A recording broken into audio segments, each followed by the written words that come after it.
Esse é uma cápsula e nós vamos falar sobre mais um absurdo do Alexandre de Moraes, e um absurdo que vai afetar não apenas o caso que ele está julgando, que é o caso lá do golpe, entre aspas, que ele está inventando da cabeça dele, mas vai acabar prejudicando um monte de gente em um monte de outros processos, né? Você sabe, para você ter conhecimento de uma ação, que você está sendo julgado numa ação, você precisa ser citado. A citação é um processo que é meio burocrático, mas é muito importante para garantir que você está ciente de que você está sendo julgado por alguma coisa, né? E o Alexandre de Moraes acabou de considerar que o Paulo Figueiredo, que mora lá nos Estados Unidos, teria sido citado corretamente, apesar de não ter sido encontrado, porque o Paulo Figueiredo, em um vídeo, disse que, que sabia que estava sendo processado no processo lá do entre aspas, golpe do Alexandre de Moraes, e que, portanto, ele está ciente da coisa e está citado adequadamente. Isso é um absurdo, porque, primeiro, ele não sabe, o fato de ele saber que existe um processo contra ele não quer dizer que ele tenha acesso a todas as informações que você tem no momento que você é citado sobre um processo, inclusive o direito de ter acesso a esse processo para fazer valer aí a sua retribuição a esse negócio. Então isso não é uma citação válida. O Alexandre de Moraes, mais uma vez, está acochambrando a justiça nesse caso lá do entre aspas, golpe. Mas o segundo ponto eu acho ainda mais sério. Por quê? Porque o que o STF faz serve de exemplo para todo o resto do sistema judicial brasileiro. A partir daqui, os advogados e juízes e promotores e coisa e tal, não, o cara falou não sei o que lá, não sei aonde, então ele está citado. Pronto, acabou. Eu considero citado o cara. Veja, falta de citação é caso de nulidade de processo, então é muito comum a pessoa anular totalmente o processo porque não foi citada corretamente. É uma das prerrogativas de pessoas acusadas em processo que você pode usar. É uma das garantias que você tem que se alguém inventou um processo maluco contra você, que nem ficou sabendo, você nesse momento, você pode estar condenado em algum processo aí maluco que alguém botou contra você, você nem ficou sabendo do processo, e você consegue anular a coisa toda porque você não foi corretamente citado. A partir daqui agora, dessa decisão do STF, os advogados têm mais esse problema para se concordar, porque, veja, a decisão do STF não se refere só ao STF. Ele estabelece um padrão que pode ser usado por outros juízes, por outras cortes no Brasil inteiro. Essa notícia foi sugerida por autista altamente capacitado do Musk, pacotão grosso do Trump e várias outras pessoas. Obrigado aí ao pessoal que sugeriu notícias lá no nosso site, no visãolibertaria.com, e obrigado a você que está assistindo o nosso vídeo. Se você gosta do nosso conteúdo, por favor, deixe o seu like, se inscreva aqui no canal, né? Então, o que aconteceu, né? No processo do, entre aspas, golpe do Alexandre de Moraes, ele citou um monte de gente, entre elas o Paulo Figueiredo, que é filho do neto do ex-presidente Figueiredo, o último dos presidentes da ditadura militar, mas tem que se reconhecer, ele foi o presidente que fez a anistia, que voltou à normalidade no Brasil. Isso não é uma coisa fácil de fazer, como vocês sabem, todo ditador tende sempre a aumentar o rigor, né? Olha o Alexandre de Moraes, cada vez ele dobra a aposta, dobra a aposta, dobra a aposta. Né? E isso é uma coisa ruim, porque isso não permite a volta da normalidade. O Figueiredo pode ter tido todos os defeitos do mundo, mas ele foi o cara que encarou esse negócio de ir lá e falou, não, vamos voltar à normalidade do país, vamos acabar com essa porcaria de ditadura, não deu certo esse troço, vamos voltar à normalidade. E foi e fez. É uma conquista enorme do Figueiredo, o mérito é dele, né?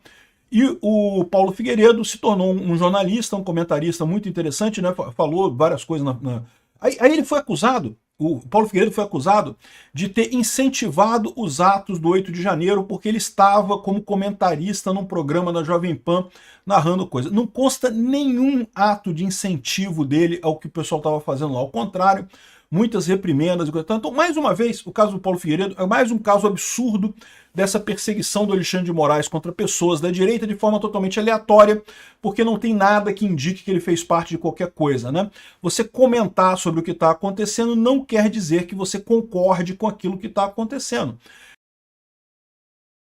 E, enfim, é um absurdo de qualquer forma. Mas, enfim, o Paulo Figueiredo foi colocado nesse inquérito do golpe porque, como todo opositor, incomoda o pessoal da situação, incomoda as forças constituídas, incomoda o establishment e está tentando ser calado. Só que o Paulo Figueiredo tem cidadania americana, já mora nos Estados Unidos há muito tempo, muito antes dessa história toda, ele já morava nos Estados Unidos há muito tempo, e daí ele está por lá. Agora, a questão toda é essa, né?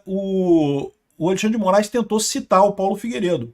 Só que a citação ao Paulo Figueiredo é complicada. Por quê? Porque tem que ser feita via carta rogatória. Como ele mora nos Estados Unidos, você tem que fazer uma carta rogatória, a coisa ir lá para o Ministério da Defesa. Primeiro, aqui no Brasil, a Justiça encaminha para o Ministério das Relações Exteriores aqui do Brasil.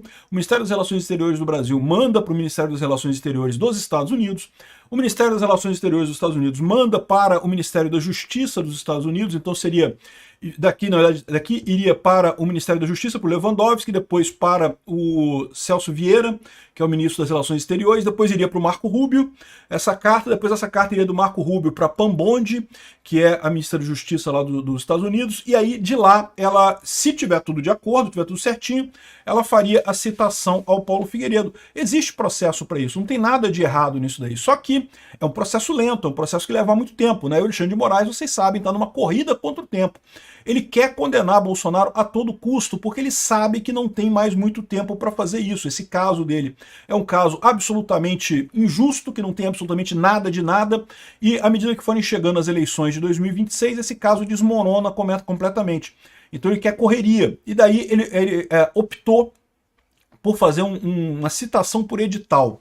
Citação por edital é quando você não sabe como citar a pessoa e você publica num edital, num jornal de grande circulação e coisa e tal, mas esse tipo de citação por edital é tipicamente contestada nos tribunais, né? Mas aí, de novo, você tem o problema de que quem é que vai julgar que a citação do Alexandre de Moraes foi injusta? O próprio STF.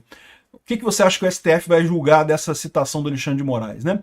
Então, isso aqui é mais um problema que mostra a quantidade absurda de arbitrarianismo que tem nesse processo do golpe do Alexandre de Moraes, né? E aqui, ó, o ministro Alexandre de Moraes, o Supremo decidiu que o jornalista Paulo Figueiredo foi devidamente notificado do processo contra ele relacionado ao 8 de janeiro, porque comentou o caso em vídeos do YouTube.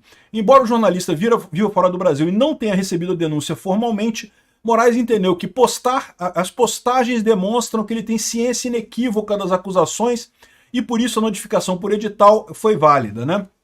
E aí, ou seja, o primeiro problema é esse, é um problema, é uma arbitrariedade do Alexandre de Moraes totalmente ilegal, totalmente sem sentido, mas que a gente sabe que o STF não vai fazer nada com relação a isso, né? Mas o outro problema que eu quero ressaltar aqui é porque, mais uma vez, né, a OAB está calada nessa história, a OAB não está reclamando disso daqui. Isso daqui vai dar problema aqui no Brasil, vai ter um monte de juiz agora que vai olhar para o STF e falar, bom, se o Alexandre de Moraes falou isso, então a pessoa falou não sei o que lá, comentou não sei o que na rede social. Ah, não, briguei mesmo com fulano. Então ele está sabendo da briga, está sabendo da ação, vou considerar que foi notificado de forma voluntária e foi notificado de forma perfeita dentro do processo, né? E aí você eliminou uma das garantias que a pessoa tem de que ela só vai ser processada se ela tiver ciência que está sendo processada. Se ela não tiver ciência do processo, ela vai alegar a nulidade de tudo e pronto, resolvido o problema, né? Aqui, ó. A Procuradoria-Geral da República denunciou por crimes como tentativa de golpe de Estado, participação em organização criminosa armada e depredação do patrimônio público. Sendo que ele comentou meramente os atos do 8 de janeiro lá dos Estados Unidos e criticou esses atos. Em momento algum ele incentivou o pessoal a fazer coisa, mas é lógico, né? É o que eu falo para vocês, o que eles estão buscando aqui é perseguir a oposição, não é nada além disso, né? Aqui, ó, a Defensoria Pública da União, que representa o réu, o que acontece? Como ele não foi citado, a Defensoria Pública geralmente assume a defesa dele, né? A pessoa tem o direito de ter uma defesa, e daí a Defensoria faz esse papel. E ela argumentou que o processo deveria ser suspenso até que ele fosse localizado de fato. Ou seja, manda a carta rogatória, faz todo o processo de... vai levar 5 anos para fazer isso. Beleza, o processo dele fica suspenso enquanto você faz todo o processo de carta rogatória para citar ele, coisa e tal. Mas o Moraes não tá nem aí, mano. O Moraes é justiça agora, ele é a lei, ele que decide o que é certo, o que é errado, foda-se a lei, foda-se o devido processo legal, foda-se as garantias constitucionais, foda-se direitos humanos. E aí ele falou assim que ele citou 2 vídeos do Figueiredo publicados no YouTube com títulos, aqui ele falou o título, né? Não, ele tá sabendo que está citado e pronto, isso cumpre a citação. Olha só o absurdo, não é a primeira inovação do Alexandre de Moraes no que tange a citação, né? Lembra que ele também fez uma citação por e-mail contra a Trump Media e o Rumble lá nos Estados Unidos, uma citação totalmente irregular, que inclusive é alvo de processo lá nos Estados Unidos e que pode gerar problemas para ele aqui. A gente já falou sobre esse processo da Rumble e da Trump Media lá nos Estados Unidos, né? Justamente porque citou por e-mail. De novo, isso não existe. Citar por e-mail, citar por rede social. Já teve citação no Twitter, publicada num tweet. O cara publicou no tweet lá uma citação e coisa e tal. Ou seja, o que a gente está vendo é que o Alexandre de Moraes, nesse desespero dele de perseguir a direita, de calar as pessoas, de botar um cala-boca em quem critica ele próprio e a esquerda aqui no Brasil, ele está simplesmente jogando pelo lixo todas as regras de devido processo legal. E ainda tem gente aplaudindo, a OAB está parada, a OAB não faz nada com isso. Não, porque não, bate no Bolsonaro, bate no bolsonarista, Xandão, vai lá, Xandão, bate nos bolsonaristas, Xandão. Esse pessoal não está percebendo o tamanho do monstro que eles estão criando. Isso daqui não vai afetar só Bolsonaro, não vai afetar só o Paulo Figueiredo, não vai afetar só a Trump Mídia. Daqui para frente, já que o Alexandre de Moraes iniciou essa jurisprudência de que pode citar por tweet, pode citar por e-mail, pode citar por não sei o que lá, e se a pessoa falar alguma coisa, aceitou a citação e pronto, já formou o processo e coisa e tal, daqui para frente você vai ter mais uma quebra da garantia do devido processo legal aqui no Brasil, mais uma arbitrariedade que vai afetar todos nós. A esquerda está comemorando, tá aqui, ó. Não, Moraes considera Paulo Figueiredo notificado e abre prazo de defesa para trama golpista e não sei o que lá. O cara chama aqui de neto do ex-ditador Figueiredo, cara, o Figueiredo, que foi o cara que fez a abertura, foi o cara que acabou com a ditadura militar. Ah, ex-ditador Figueiredo, né? Quem dera o Alexandre de Moraes fosse um ex-ditador como o Figueiredo, que acabou com a ditadura aqui no Brasil, né? Infelizmente, o que a gente está vendo aqui ainda é um aumento da ditadura atual aqui no Brasil. Muito triste isso, muito decepcionado com a OAB, muito decepcionado com os advogados de forma geral, tá? Porque imaginava-se que esse pessoal tinha preocupação com o devido processo legal, com as garantias constitucionais, com os direitos constitucionais. Não, tô nem aí. Aí se é para perseguir a direita, pode tudo. E aí sabe qual é o problema? Vai poder tudo, vai sacanear a direita inteira, que é o que eles querem, mas depois isso não vai morrer não, isso não vai acabar não, isso vai virar jurisprudência, isso vai virar exemplo para um monte de outros casos, um monte de outras situações. Isso vai voltar para morder essas pessoas. Esse pessoal tá criando um monstro, esse monstro vai se voltar contra essas pessoas depois. Obrigado por assistir o vídeo até o final. Além de curtir, compartilhar e se inscrever no canal, considere se tornar patrocinador com valores a partir de R$ 1,99. Clique no botão Seja Membro abaixo para saber as condições e vantagens de patrocinar o canal. Mais informações sobre o nosso projeto, visite nossos sites indicados na tela.